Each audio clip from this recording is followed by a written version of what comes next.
perfectly normal human worm babies, and welcome to Scrubcast, the Scrubhouse video podcast. My name is Scrubcast, if you can call me out because we're friends, and with me as always... I'm the living embodiment of the coronavirus. I'm Skunk, and I'm sick as fuck right now. God damn it. I'm so fucking sick. Rad, dude. Dude.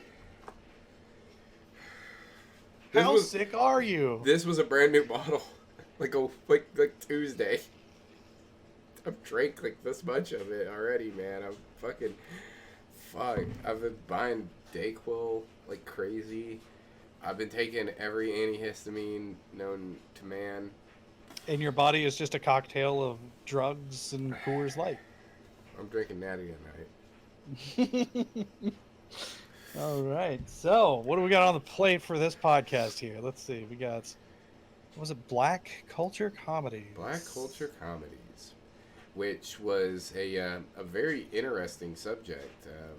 As anybody who was part of SPC or paying attention to the channel knows, I interviewed a professional wrestler, Ruthless Lala, about this because A, she's funny as hell, and B, she's African American, so she's an expert on the subject. Sure. And she recommended she said, specifically, this is a quote, by the way, after we wrapped up that interview, I told her what movies we were going to be on the vote, and she was like, "You don't have Harlem Nights on there?" I said, "No, should we?" And she was like, "Oh man, that's a sin. Y'all taking it out of the collection plate now. That's just no. You gotta have Harlem Nights on there. You can't have a list of black comedies without Harlem Nights." I was like, "Okay, we're putting Harlem Nights on there. Special request for her." And boy, I'm glad we did because it was one of the movies that won, and I'd never seen it before, and I was blown away. Amazing film. I can't wait to talk about it. But the two movies that won were, of course, Harlem Nights, and then our main winner was I'm Gonna Get You, Sucka, Wayans Brothers film. This was my wheelhouse here. I fought for this one. I remember specifically. You were like, you want to put a Wayans Brothers movie on this night, and I was like, yes. Well, originally you wanted to do South Central, and I was like... And we compromised on I'm Gonna Get You, Sucka. Yeah, because I do not like South Central. Or it's not South Central, it's Don't Be a Menace to South Central while drinking your juice in the hood. You have to read the whole thing out because it's multiple movies, but you gotta just say can't it say all, South Central. Like a Tribe Called Quest. Like yeah. a Pimp Named Slickback. What the fuck is going on with my camera? It is. You are turning into movie magic. Look at that. You got a green screen and you didn't even know it. It's tripping balls all of a sudden. I don't know what it's doing. What in the fuck is... Hold on. I'll fix that in post. My head. Alright. Okay. Yeah, sorry about that. I don't know what happened there, but I got it fixed, I think. Hey, we'll just get back at it. Yeah. Do you even remember what chain of thought we were at? No, there's something stuck to the bottom of my boot, though. Welcome oh to the my podcast. God. This is a piece of white duct tape from my work, and I haven't been there in like 3 days. I don't know where the fuck that came from. Fuck that shit. Anyway, yeah, we were talking about movies. Yeah, that's what we do here. Yeah, it's, that is well, what this is. Fuck it. Fuck, whatever train of thought we were on before doesn't matter. Let's get to it. Okay. First film, our second place winner for the evening was Harlem Nights, directed by Eddie Murphy. Yes, from 1989. And I had never seen this movie. You know? Yeah, I actually think that's the train of thought we were on. I think yeah. Probably. I'd never seen this flick. And the thing about it was that anybody that I asked about this movie, right? Or not anybody I asked. If anybody ever brought it up apropos of nothing, not really apropos of nothing, but you know what I'm saying. If they were just all like, "Oh yeah, Harlem Nights," they would be like, "Harlem Nights, it was a weird movie. It wasn't as funny as I thought it would be." Right? Yeah. And I would be like, "Is it a good movie?" And they'd be like, not really. And you never really saw it get played anywhere. It wasn't on like Comedy Central all the time and stuff like that. You know, one of the other movies we had on the list was Coming to America. Coming to America was on TV like last week. You know. Well, Coming to America is amazing though. Like I'm a little upset, a little salty that I didn't watch Coming to America, but at the same time, I get it. And it was one of those things where when I getting Lala's opinion on that, like you have to have Harlem Nights, it was like there's something special about this film. Sure, sure. And then everybody started voting for it like crazy. Like it was almost a landslide of everybody just being on like everybody was landslide for I'm gonna get you sucker for sure. Yeah, yeah. But the reaction to Harlem Nights was weird. And so we started, it was just so many people wanted to see it, and it got a lot of votes, so it ended up winning. And we decided, you know, to watch it and everything, and I was really glad we included it. When that movie starts, I'm expecting, you know, joke, especially when I start seeing who's in the cast of this movie. I mean, obviously, Eddie Murphy, who directed it, he's also in it. Red Fox. Yeah, in like Richard his last Pryor. role. It was his last movie role. He did a TV show after this. You had Charlie Murphy is in it. Who is anybody who's seen Charlie Murphy stuff knows he's funny as hell. Charlie Murphy. Arsenio Hall is in this movie. I mean, it's an all-star cast. Rest in peace, a large chunk of this cast, actually. Yes. Rest in peace, Red Fox. Rest in peace, Richard Pryor. Rest in peace, Red Fox. Charlie Murphy.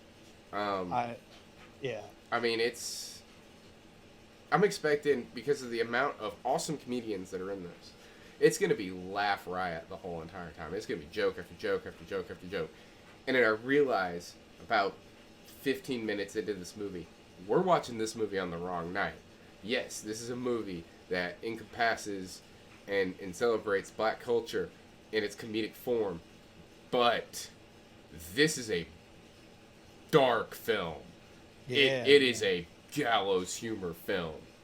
I mean, it's we should have watched it last week with 8 heads in a duffel bag.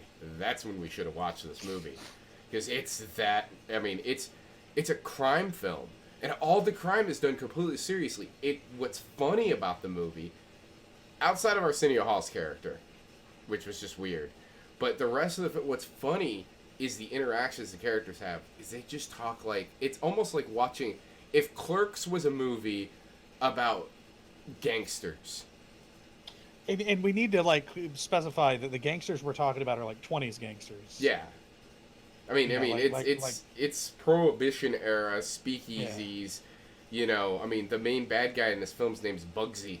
You know, they all wear fedoras and suits. Yeah, and I mean, it's a film where the whole entire time that you're watching the movie, right, it's done with a vernacular that's from like the 1980s, right, but with some real 1920s like underground gangsta shit. It's unreal. It's a really cool period piece. And you're watching it, like I said, it's like Clerks. Like these characters are interacting with each other like they've been best friends their entire lives. You find out later, this is the first time 3 of these people have met. You know? Eddie Murphy's never met Richard Pryor before this film. Never met Red Fox before this film. Red Fox and Richard Pryor never met before this film. Like, none of them had ever met each other. That's really weird to think about. And then they do this movie together, and it's like they've been best friends their entire lives. And the way they talk is just the way that you and your friends talk. And that's what Lala said. She was like, that movie speaks to me because that's the way that her and her wrestling team members in Elements of Wrestling, that's how they talk to each other. Just constantly giving each other shit. And I'm like, that's life. That's every family. That's every brotherhood or sisterhood or whatever hood that you have. Any group of people that get together and have that kind of relationship, that familial relationship, that's what they do. They just give each other shit. And it works so well in this film. You're sitting there watching it the entire time, just, it's great. It's fantastic. From top to bottom, this movie is awesome. And because it's a time period film, you know, it's a period film, there is some racism in this movie. Yeah. And it's handled so classy. So classy. There's like one N-bomb in the entire film, and the rest of the time, they're using a slang sort of term that's racist, but they don't. It's not like a Quentin Tarantino movie. It's not N-word. It's they're really classy about it. Well, I mean, it goes to show that like Eddie Murphy, I mean, he wrote and directed and starred in this movie. This was from what I'm seeing here, essentially like a passion project for him. It's something that he wanted to do. I don't know how many other films he's written. I'm actually looking that up right now. We know this is the only film he's directed.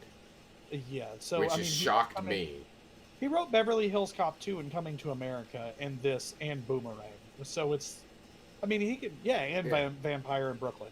So, I mean, he knows how to write, and this movie proves that like his writing is sharp, not just comedic. And because a lot of people, when they think of Eddie Murphy, like they think of modern Eddie Murphy, which is an absolute sin in my opinion. A lot of people think of things like Norbit and things like that whenever I think of Eddie Murphy nowadays. But you have your Coming to Americas, you have your Harlem Nights, you have all of his old stand-up, you have the Beverly Hills Cop movies. The man was a damn good writer. Mm-hmm. And a damn good actor. I mean, that was the thing everybody brings up, like, oh man, Nutty Professor 2, it was just a bunch of people going around farting on each other or whatever. And it's like, okay, sure, whatever. Back that thought train up, though, and look at 48 Hours. Yeah. Where in 48 Hours and another 48 Hours, he is serious 75% throughout that film. The other 25% is him just fucking with Nick Nolte. Because he can. But the rest of that film, he's like, when he walks in that bar, he's like, I've never met so many backwoods redneck fucks in my life. And you're like, holy shit, Eddie Murphy's about to, like, he's about to fuck somebody up. Like, it's serious. And he's good at doing that, which is what makes this role so good. Can you insert that Nick Nolte mugshot at this point, just for a moment, please? Okay, I will. Okay, thank you. Thank you for the mugshot. Remind me after the show's over. Yeah. 'Cause I'll forget if you don't. Like,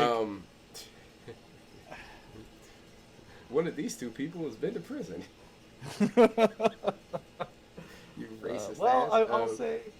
I will say the fourth top thing on Eddie Murphy's IMDb is Harlem Nights. It's the Nutty Professor, Coming to America, Dreamgirls, and then Harlem Nights, which seems like a weird assortment of films. Except for Coming to America. I love Coming to America. I think that it's great. It's a wonderful movie. It's not my favorite Eddie Murphy movie, but it's my probably second favorite Eddie Murphy movie. I mean, my favorite Eddie Murphy movie is still Beverly Hills Cop. Like, I can't. Axel Foley is badass. You know mine. I mean, I watch bad movies. Yeah, I watch bad movies. So, like, naturally, that's. I mean, come on. Let's be completely fair here. There is movies. Beverly Hills Cop 3. And that video game that's absolutely terrible as well. There's a. Yeah. But you've got this film, as of course with all movies we do, there's a scene. There's always a scene that is the scene in the film that everyone talks about. And in this particular movie, I do believe it's the fight with Eddie Murphy's character, Mr. Quick, which kept fucking with me because there's a Mr. Quick in Dark City. Every time they said Mr. Quick, I was like... And they refer to him as that a lot. Mr. Quick.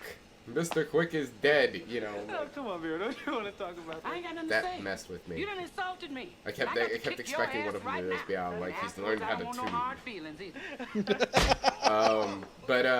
No. Mr. Quick goes outside, and he's supposed to fight Vera, and he thinks it's all jokes until he gets out there, and she's actually like, "I'm gonna whip your ass. I'm gonna beat your ass, man. I'm gonna beat your ass right now." And he's just all like, "Really? Are you serious? You want to do this?"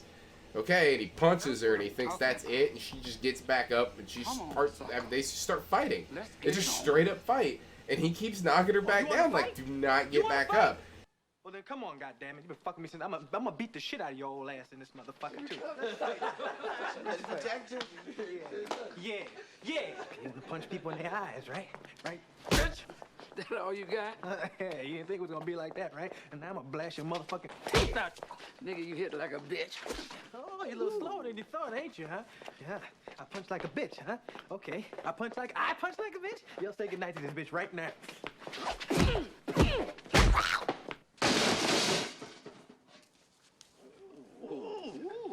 You gonna have to learn to respect me.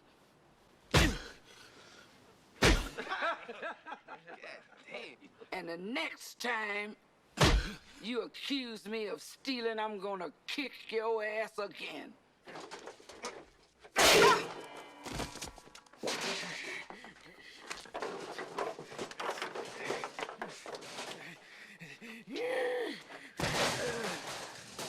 You crazy bitch!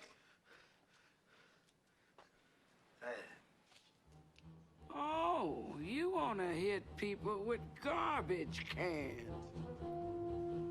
Now I got to cut you. Girl, put that razor away. I ain't playing no more. You put that fucking razor away, I'ma blow your goddamn pinky toe off.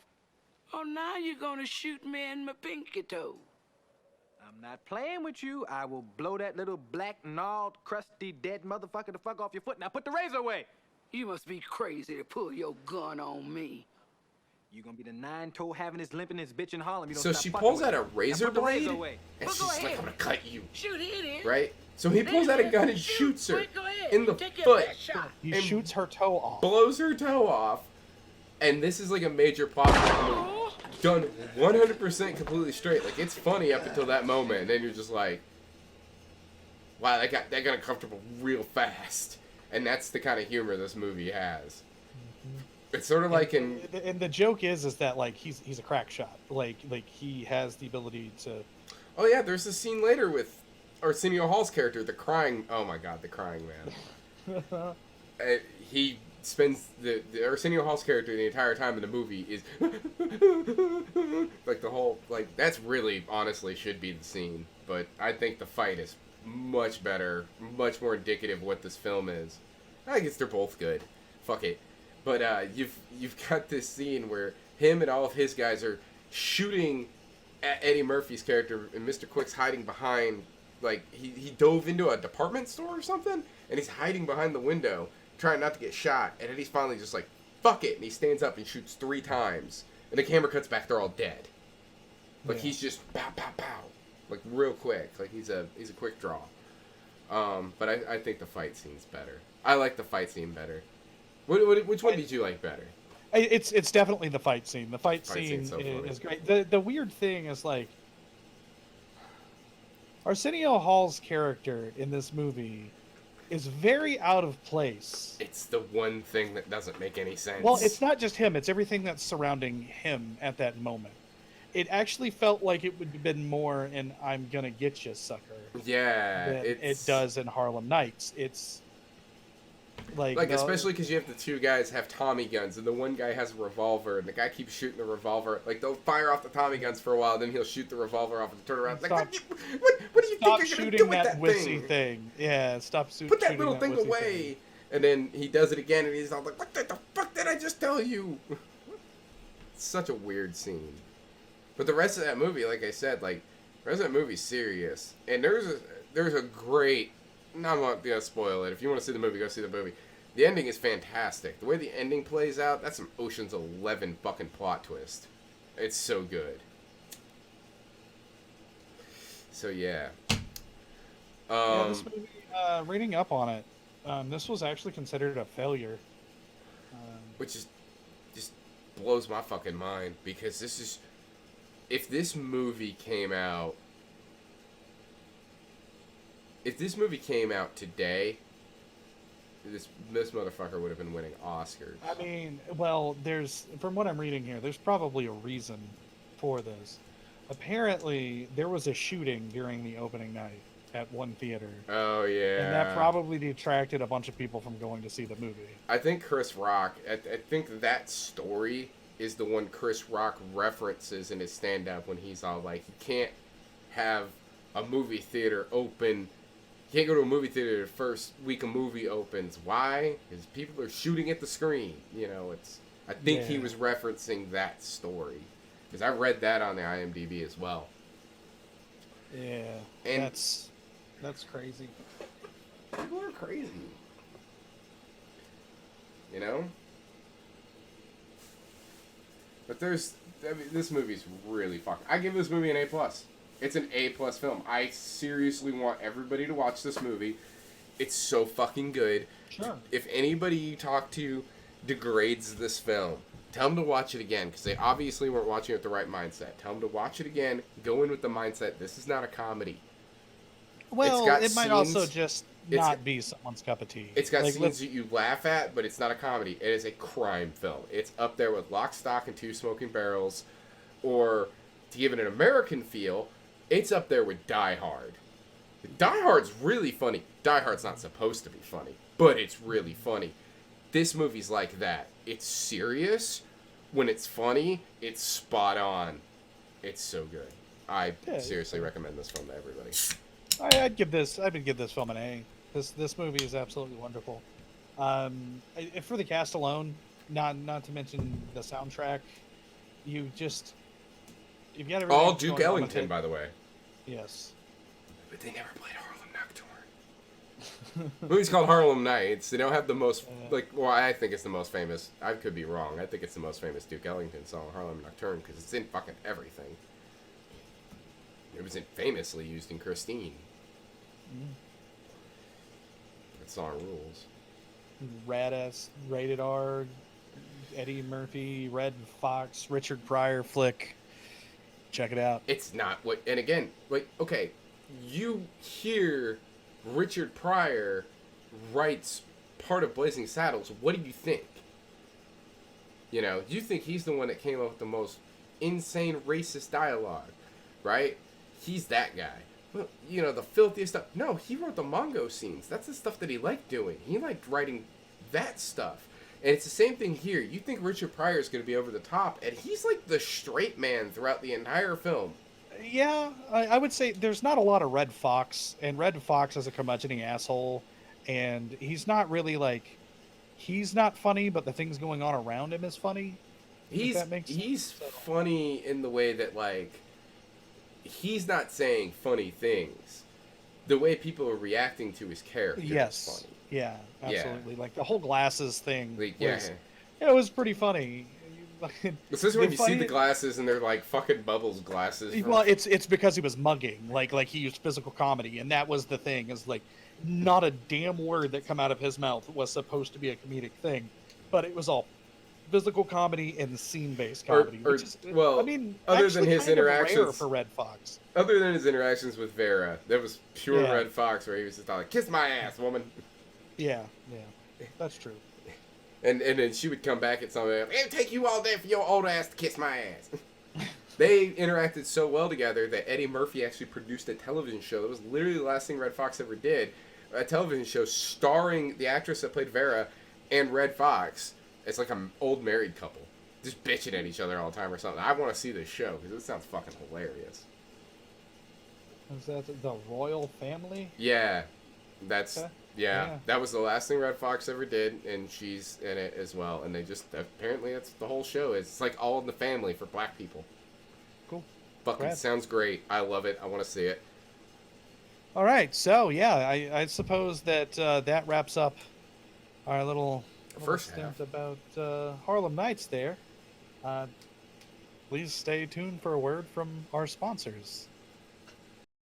Listen up, fans! If you're gonna be in Tampa during Mania weekend, you need to come on down to Crux Wrestling! Damn it, Carrie, not again! April 3rd! If you think Crux Wrestling won't put on an amazing show, you'd better think again! The greatest wrestling show in the Southeast will blow your f***ing mind! Guaranteed! The Tri-State Championship is on the line! You heard us right! The Tri-State Championship is on the line! Bring your spouse, bring your kids, bring your friends! They're all welcome! That's right! Bring your entire crew! Because at Crux Wrestling, our fans are like family! Crux Wrestling, home of the most amazing match ever, the Save Lane Battle Royal. How does it work? Wrestlers must simultaneously protect and also eliminate Lane Smith for one parking lot beer. Don't wait! Don't delay! Tickets are selling fast and seating is limited. Also appearing Simon Grimm, Carrie Awful, Jaden Newman, The Pitbull, Brett Eisen, and more. Friday, April 3rd in Tampa, Florida. Tickets are only $10 and they're going fast. Damn it, Carrie, not again. Presented by Crux Wrestling, home to the greatest pro wrestlers in the state of Tennessee. Guaranteed! Damn it, Carrie, not again. Presented by Crux Wrestling. Tickets for sale at damnitcrux.eventbrite.com. Follow us on Twitter at Crux Wrestling. Card subject to change.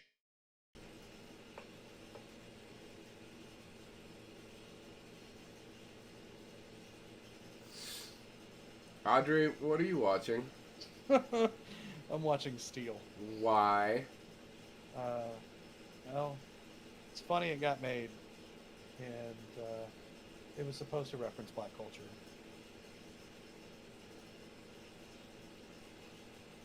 I don't know, man.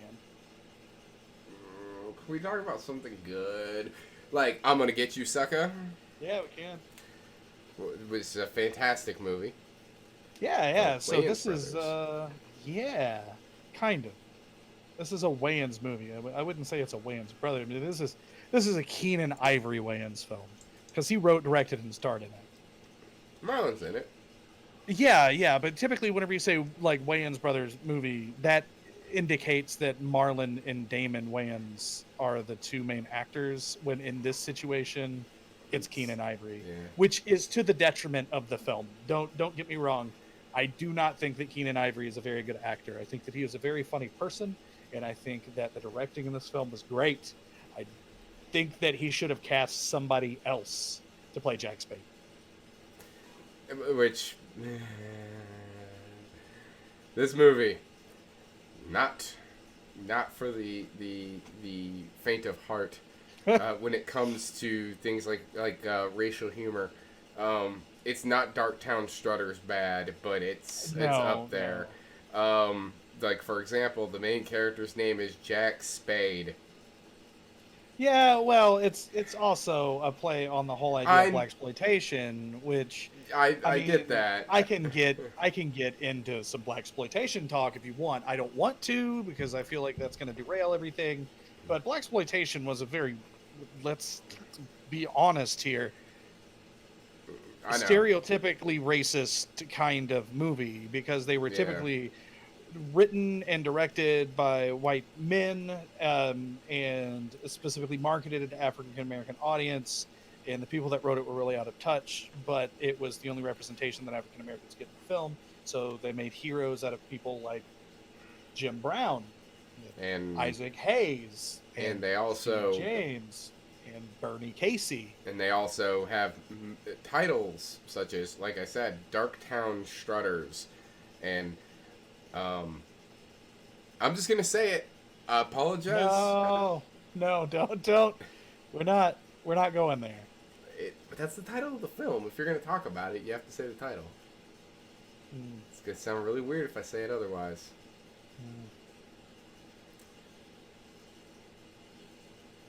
You got this look on your face, like you're just waiting for me to say it now, and now it's built up all this tension. And you're gonna say something completely different than what I expect you to say? Well, I was thinking of the movie Boss Nigger. Oh, god damn it. That film has a title it's horrible. You don't want to say that title. You don't want to say it, but if you're talking about blaxploitation film, like that's one of the most infamous ones.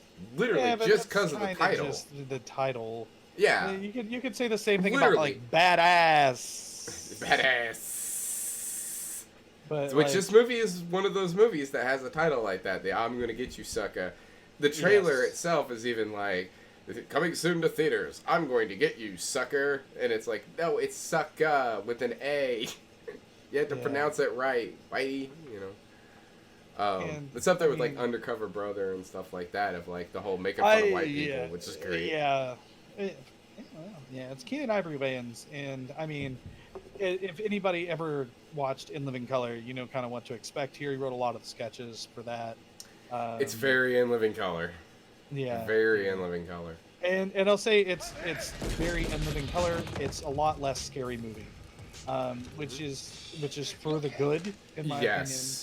Very much but so. There are still scenes in this film, like the Bunyan scene, when he gets shot in the foot, that are like a little too over the top in a way that like this is some shorty getting rolled up into a blanket and smoked by a weed monster like scene. You know, or like when Mr. Big comes into the room and just starts talking about. Well, yeah, he's monologuing, but he's monologuing about the fact that, like, well, I'm the bad guy in this movie. Of course I have to come in and, you know, it's the white guy in a blaxploitation film. What do you expect? Yeah. And he like brings up everyone, like all of the people in the past, that had done that, like went from a straight acting role. Oh yeah, to talking being, talking like, about the somebody who was villain. in he was talking about somebody who's been in an exploitative film and then went on to have a great career. Like Jamie Lee Curtis was in Halloween. Yeah. And I'm now getting to play Mr. Big, which, if you know anything about He was, John Vernon, you're gonna either remember him as the mayor from Dirty Harry, or you're gonna remember him as Curtis Mooney from Killer Clowns from Outer all I Space, could think the entire or time Dean Wormer from Animal House. That's like Animal what you House. get. The whole entire time there was two things going through my mind when we were watching the movie. The first one was, nobody's gonna make a dummy out of me, and the second one is they're on double secret probation. The whole time I couldn't And stop thinking. mine was the Uh, whistle, followed by Killer Clowns from Outer Space. Holy shit! Killer Clowns from Outer Space, huh? Holy shit. And you got some Clue Gallagher in here too. Oh, which- Clue Gallagher in one scene, and as soon as he popped up on screen, the only thing I think about was, goddamn cherry bomb, Jesse, what the fuck? That's the best fucking line from Nightmare 2. Clue Gallagher Yeah. is a fucking... Oh Clue my Gallagher, god. I mean, he's also fucking Bert from Return of the Living Dead, which is fucking wonderful. Ooh, Like, you Clue better Gallagher- watch your mouth if you like this job. Like this Like job! Clue Gallagher, I feel, is a very underrated actor. He's so underrated. He was in a lot of really good stuff from whenever I was younger, and He was on that Never Sleep Again documentary, and he started saying things. It was like, because everybody was talking about the fact that Mark Patton was gay, and he played Jesse, and he was like, I didn't think the movie was that gay at all. I mean, I was most of the male cast was giving me blowjobs, but I thought that was just Hollywood. And I was like, Jesus Christ, dude, it's so fucking hilarious. So this movie, yes, it is this big blaxploitation, parody. If you've seen what Keenan Ivory Wayans does with "Don't Be a Menace," it's that's his Very similar. his gangster film, right? Like his Boys in the Hood, and then you had his scary movies, and then you have he unfortunately spawned an entire genre of terrible films, but I mean, this film in particular is absolutely wonderful. And I would say that I didn't ask about Harlem Nights, so I'm going to ask now. Is that a Scrubhouse worthy film? Yes, very much so. Okay. Very much so, because I figured it's, that we were under the impression of that already, given the glowing review that was given of the film. it's a fantastic movie, but what makes it a Scrubhouse film, and I know we should have talked about this earlier, it's a fantastic movie, but what makes it a Scrubhouse film is the fact that it's fucking dark. Like, there's parts of it that just, like, you're watching it uncomfortably. This is a Scrubhouse film because it's just fucking funny. And it's funny in, like, bizarre ways. Like, So the monologuing we were talking about earlier. Or, the cast in general, like, there are so many people that have been in blaxploitation films, and the one that everybody's going to point out immediately is it's going to be Isaac Hayes, right? Isaac Hayes was Shaft. But Isaac Hayes is actually not the main, not the secondary character in this film. He's probably he's a tertiary character, and he does drive some of the plot. That is the thing that happens, but it's not front and center. Like Bernie Casey is fucking Casey is like the second in lead here next to Keenan Ivory Wayans, which it was brought to my attention. I wasn't even paying attention enough to notice. Bernie Casey is the teacher from Bill and Ted's Excellent Adventure, which I feel really bad for not getting immediately upon seeing it. That's not the only thing that he's done, though. Well, obviously. That is in our wheelhouse. Is also the member of the last original member of the Tri-Lambs in Revenge of the Nerds. Yeah. He's the one that gets all the other brothers together to defend them against John Goodman's character at the end of the film. Yeah, so we get him. He is essentially he's the Shaft. He was the Literally, the hero. Shaft theme plays without the lyrics. It's a little bit different, just a little bit legally distinct. It's like the Bobby Prince version. Yeah, it's like the Jimmy Hart. Mm-hmm. But we get him. He's like one of the main characters. We also have Jim Brown, which is a big deal for me because I really like Mars Attacks, and you can't really tell back there, but I have a really nice art print for Mars Attacks. I wear Mars Attacks shirts a lot. I've got a wallet. It's my favorite Tim Burton film. So fucking good in that movie too. Yeah, and Jim Brown is in there, and you would know him as Byron Williams, the boxer, that fucking punches open the helmet of a Martian, just bare knuckle, fucking breaks that bitch, and he is absolutely amazing in this movie as well. And the thing about Jim Brown is I want to point this out real quick, is that like his movies and stuff. It's not just like Mars Attacks. He's done some amazing shit. He was in The Running Man. He was in Any Given Sunday. He was in The Dirty Dozen. You know. Yeah, but he was also like 3 the Hard Way. I Escaped from Devil's Island. like he was an exploitation actor back in the day. He was not just a blaxploitation actor. He did a lot of different things. I want to point out also, this is another thing too. He did a voice in Small Soldiers. Yeah, I did.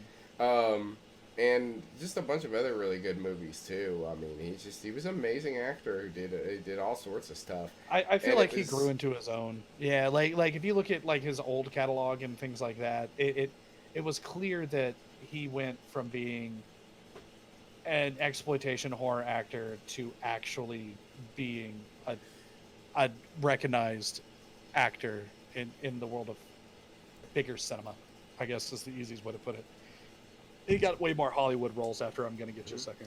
And the thing about it is we also have to remember that much like another actor who did some films and then some shit went down and we never saw him again.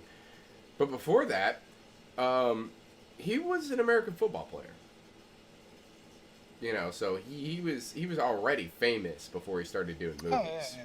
Well, that's a common theme with football player, like Reb Brown. Reb Brown is a shining example of that. Mm-hmm. There was somebody in particular. There's a joke that was made in the film where they ask Jack Spade, like, why do you think that you can be a black hero? And his response is, I'm an ex-football player. Yeah. And then they were just like, oh. And they just let him be a hero because he said that he was an ex-football player. Now, so the person I was talking about, though, was O.J. Simpson. Yeah. Some shit went down, and now we didn't see him in movies anymore. But you know, he was almost the Terminator. In The Naked Gun. Yeah.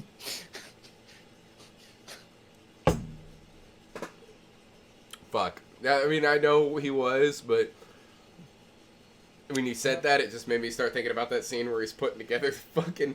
He's like, he has a handgun, and he puts on a silencer, and then he puts on another silencer, and then he's like adding like, and the next it cuts away, and it cuts back, and he's got a fucking M16, and then it cuts back, he's got a fucking tank rifle. It's like, by the end of it, he's got a 50 caliber fucking machine gun. It's like, what the fuck? It's a good film. That's something that we should talk about as well at some point. But we're getting off on a tangent. Yeah, we're getting off on a tangent. Yeah, I know. I'm gonna get you sucker. I would give this a solid B-. This movie is great. This movie is good. This movie is not great. This movie has more potential, I think. It goes a little over the top in places that it shouldn't have, and if it would have scaled it back just a little bit, the humor would have been a little more impactful. Still, it's a good movie. It's definitely worth a watch. It is a nudge in the right direction, and I kind of wish Wayans films were still like this. Yeah. If they weren't because I feel like they went in the wrong direction. That over the top stuff is what became the later Wayans brothers movies, or the Wayans films. Where there was still a lot of groundedness to it, where there's a lot of subtle humor in this one. Yeah, well, a lot of homage to the actual genres in which they are parodying as well. You can tell that this movie had a bit of a love letter in it to the films because Keenan Ivory Wayans grew up with those films. It feels way more genuine than something like Don't Be a Menace to South Central or Drinking Your Juice in the Hood. And yeah, I absolutely recommend this film. I give it a solid C plus. If The you're gonna reason why I watch- give it a C plus is because the parts where it wants to be extremely silly, it loses me a little bit because it doesn't have that grounded reality. The toe scene, for example. That's the scene. That's the scene that sticks out in my head the most. So I feel like that's going to be the scene for the movie is the getting shot in the bunion thing. We have 2 movies where people got shot in the toe. In the toe, and they have some similar plot threads as well, don't they? So, I feel if you're gonna watch, if you want to see like the best use of Keenen Ivory Wayans' talent, probably A Low Down Dirty Shame is a little more of a straightforward film than this is because it's not as a parody, but it's still really good. Yeah. So let's move on. We only got a few minutes left on the podcast. Yeah, we don't have much time left, Let's so talk we'll about. go ahead. Move on to news. I was on another podcast today. Oh, I've done 2 podcasts today. I was on the Not Another Frickin' Wrestling podcast with JD and Ray Fury and Jake Murphy, and it was I talked about all the wrestling stuff that I do. So that was pretty cool. I'll link in the description below. To take a listen to that and subscribe to them if you like indie wrestling, want to hear about all the indie wrestling going on in Chattanooga, Tennessee, and also Star Wars. They talk a lot about Star Wars. I don't know why. Okay. They talk a lot about Star Wars. All right. They Fair spent enough. most of their day talking about fucking Star Wars today. Now I was just sitting there the whole entire time just being like, I got nothing. Yeah, it was fucking Star Wars. All right, yeah. I also today on that we recorded 2 episodes. I was technically not on the second episode, but they brought me in because I was sitting over in the corner and they started talking about slasher movies. Ah, yeah, that's a good way to- Ray just turned around and was just like, "Come here and explain this to him." And I was like, "Yeah, Jason Voorhees is alive until he dies in part 4. Part 5 is Ray Burns, and then part 6 he gets 6, resurrected. And he's a zombie. you can tell if it's zombie Jason or if it's living Jason by whether or not he runs. Yeah. Because Jason runs in all of and his zombie. films until he's a zombie, and then he walks. And then he teleports. Or teleports. Yeah, he's He does supernatural teleport. powers. In one because, movie. yes. Yeah. Well, actually, 2 movies, technically, if you want. technically 2 movies. Technically 3 movies. Technically, Jason Takes Manhattan, Jason Goes to Hell, and Freddy vs. Jason. Well, I was actually going to say Jason X. And so 4 movies. He doesn't really teleport in Jason Goes to Hell. He kinda does in Freddy vs. Jason. He does. And there's also some scenes in Jason Goes to Hell that he that whole has entire the movie is things. weird He's as supernatural. That He's whole a entire Deadite. movie is weird as shit. He's a Deadite. Like, that's the whole point of that movie. He's a Deadite in that movie. Fucking Sean Cunningham doesn't know what to fucking do with the series he fucking created. Maybe Victor He let Miller his was son right. and a guy who doesn't like the series write a movie for it. Let's not break up Victor Miller. let's not. This discussion needs to back away because I'll get passionate. I love my slasher films and my Friday the 13th stuff. So if you guys want to see an episode based around that, we might put something out at some point in time. I mean, you can have tell to who have I'm it. into. Yeah. The second I'm time not on this podcast I wore a Freddy Krueger t-shirt. Oh, the last one had Jason on it too, but I got nothing. All my stuff's in the other room. Fuck, man. It- Anybody all who my knows stuff me is hanging knows up my on love VHS. about slasher movies. I can't. For sure. It's funny because I actually don't own all the Friday the 13th films on VHS, but I do own all of the Nightmare on Elm Street films on VHS. So You own the good ones. I have the media releases. Yeah, well, the version of 5 that I have, I don't Yes. think is unrated. It is the unrated version. I know for a fact it's the unrated version because I saw the box art and I knew exactly which version you had. Oh, right. You also have the rare version of Nightmare on Elm Street 3 that doesn't have Dawkins on the soundtrack. No, it does. It does. It Nope. specifically has a sticker that says No. that it features the One Dawkins second. at the beginning. It does not feature Dawkins in the film itself. It just has the music video. You have the music video, and during the ending credits, you have Dream Warriors, and then you have the music video at the very end. But in the film, the theatrical version and the DVD version, it's Into the Fire that she's listening to on the radio. On the Media Home cassette version, though, the VHS tape, the original Media VHS tape, not the New Line re-release, not the digitally remastered. Not the box set, yeah. Joe Lamontte's Quiet Cool. Ah. Very cool to have. That's extremely rare. But along with that, though, you do have the uncensored Nightmare 5. You also, with that series, you also have one other thing, but I can't remember what it is. If anybody wants to hear some Nightmare on Elm Street stuff, we are willing to do a podcast on that too, but you got to beg for it. It's the same with the Friday the 13th. And if you really want to get into stuff that is my wheelhouse and that I know about, you can ask me anything about the Texas Chainsaw Massacre. I'm Nightmare on Elm Street all the way. Like, if you want to know anything about Nightmare on Elm Street, just ask I can me. also talk to you about The Burning. You know what? If you want to ever talk to us about slasher movies, Just join us in the channel. Yeah. Talk to us about movies. I'll talk about anything. I don't care. You want to hear my opinions of Showgirls? I've never fucking seen it. I don't give a shit. Fuck that movie. I watched movies like The Lost Boys and Is Tiffany Amber Thiessen in that film? I don't fucking know. Look, What if the Saved by the Bell people, I think, was in Showgirls? Was Burt Reynolds in Showgirls? maybe. I have no idea. Here's the movies that I have. I have the movies that are on my DVD collection over here. Because I only buy DVDs if it's a movie I actually give a shit about, or if somebody gives it to me as a gift, right? I've got, let's see, The Lawnmower Man and The Lawnmower Man 2, Mortal Kombat, The Crow, but it's not the original, and I don't think it's City of Angels either. It might be. I think it's the sequel. I think it's the third one. There's 5. Which one is it? I have a signed copy of Phantasm, signed by everybody in the film except Angus. I think we told this story. He passed away. I have a signed copy of the 5 DVD box set Make Your Own Damn Movie by Lloyd Kaufman. It's signed by Lloyd. He fed you a ferret treat. He fed me a ferret treat. It's a true story. And he said it would make me the best director ever, and then he signed it to Kyle, a god. Apparently I'm a god in Lloyd Kaufman's eyes. I have Tron, The Lost Boys, This is Spinal Tap. I have a Devo DVD, Cabin Fever 2, War Games Evolver. That's just the top shelf. I mean, No I could post alphabetical order, you know. If you wanted me to post my VHS shelf, I could on my Instagram. You should follow us at Scrubhaus Video Club. On our Instagram, yes. I have 2 VHS tapes. Or no, I have 3. No, wait. I have gifted you at least one. I so have one 4. of them I have 4 VHS tapes. I know for a fact I have 4 VHS tapes. I have a Nightmare on Elm Street, that original media release. I have a Nightmare on Elm Street 5 original media release because I needed to have the uncensored version. I have Tape Heads, and I have the Max Headroom movie.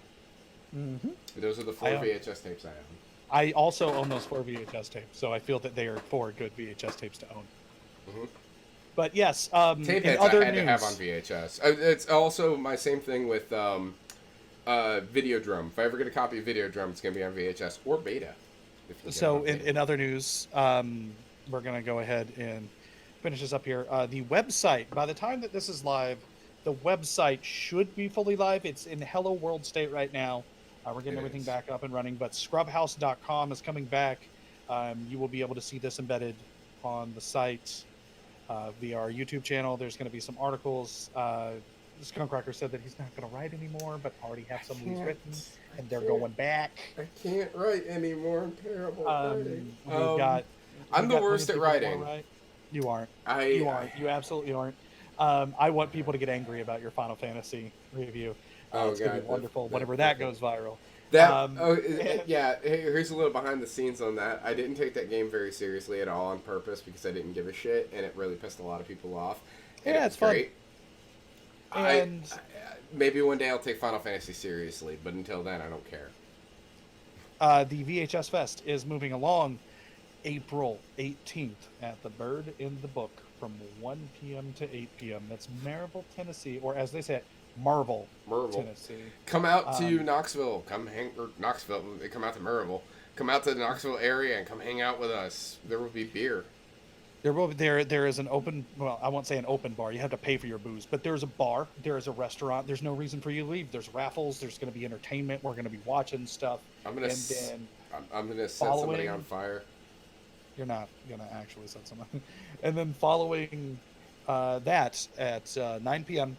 There will be showing of Blood Lake at Central Blood Cinema. Lake, oh my god, I hate the fact that there's a possibility I might not have that evening off because I might have to go to a wrestling show, but if I do, I'm so hyped to see fucking Blood Lake on the big screen. That movie it's so gonna be great. And you know, if you're not familiar with the area and you find yourself here, Knoxville's Independent Cinema House is what Central Cinema is. It's on Central Avenue. It's an absolutely lovely place. We hold VHS swaps there. All of the owners are nice. They show the movies that you typically won't see. As a matter of fact, I don't know if this is going to be out by the time that it is, but there's a VHS swap on the 12th of March, and we'll be watching Barry J. Gillis's Things, a shot-on-video Canadian masterpiece. This should be out so by now. that's what we're up to. We're making moves, guys. You know, And subscribe moves. to Patreon if you can. Let's hop on that YouTube kick. We got to get our YouTube URL. So subscribe to us on YouTube. Stuff. Follow us on Instagram and on Facebook. Patreon. We want want to talk with you. Join us in our Discord server. We're a club, and we're inviting you to be a part. Please research and development a cure for the common cold so I stop feeling so fucking nasty. That's what I want.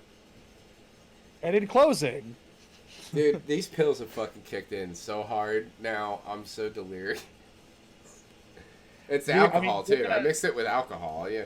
Do not mix medications with alcohol. They tell you not to do that. I did it anyway, and this is what the result is. Well, the result is you get to figure out where this podcast ends. This podcast is gonna end right now.